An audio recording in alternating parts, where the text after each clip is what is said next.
All right, so another tip here for you, and I think this is a really important one. I talked about it recently on a Q&A I did, and what it comes down to is recognizing that startup business owners obviously want to rapidly move forward, they want to grow the company, and they need a lot of resource. And often if you have solopreneurs out there, they're all working on their own, and they're trying to do everything and wear every hat. What they would love to have someone go develop their website. They'd love to have someone do the SEO for them. They'd love someone to do the Facebook ads. They'd love someone to help them with social media, whatever it might be.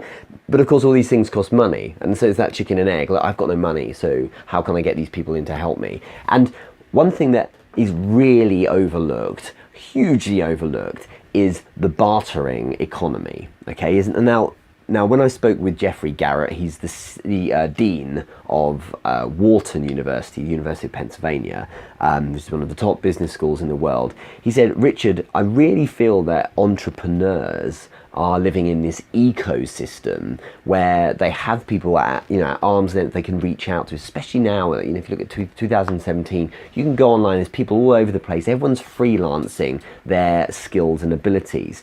So what it allows you to do is say, look, there's a guy out there who can do a WordPress site for me, can do the bare bones of that. Or there's a guy out there who can help doing the back-end operations on my Facebook ads. Or there's a guy out there who can suggest to me what things on Twitter I should be focusing on, whatever it might be. He's going out doing the research for me. Instead of paying these guys, the barter economy is basically a case of saying that if there was no money, but you needed to employ that guy's services, what could you offer instead?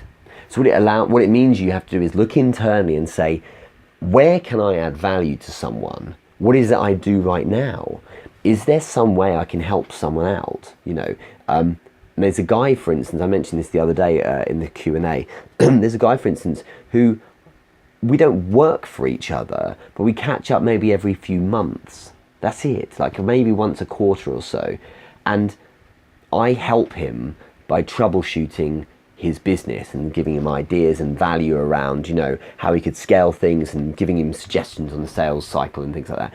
All of that kind of thing is just simply sitting down with him. And in return, the guy's got a great network. So he gives me connections. He says, you should reach out to this guy. After having a chat or something, after a while, you say, you mentioned this thing. I know someone. I'm going to hook you up and you guys should speak. And he'll hook me up with like 2 or 3 people each time. And I know that maybe across a year there's 2 people out of that actually are worthwhile in speaking to, and they'll maybe become partners or something like that. So that guy gives me a lot of value in return.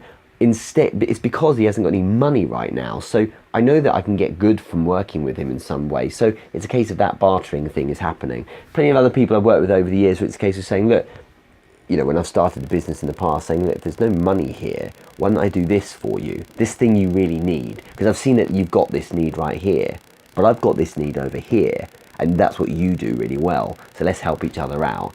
And as a result, you tend to find that people see more value, genuinely, if you solve a problem for them by actually doing something for them or giving them something they need, than giving them cash. Because cash is all well and good, but when you solve that real problem or help them with a particular need, it's much more emotional because it's actually something they're living and breathing. So think about that.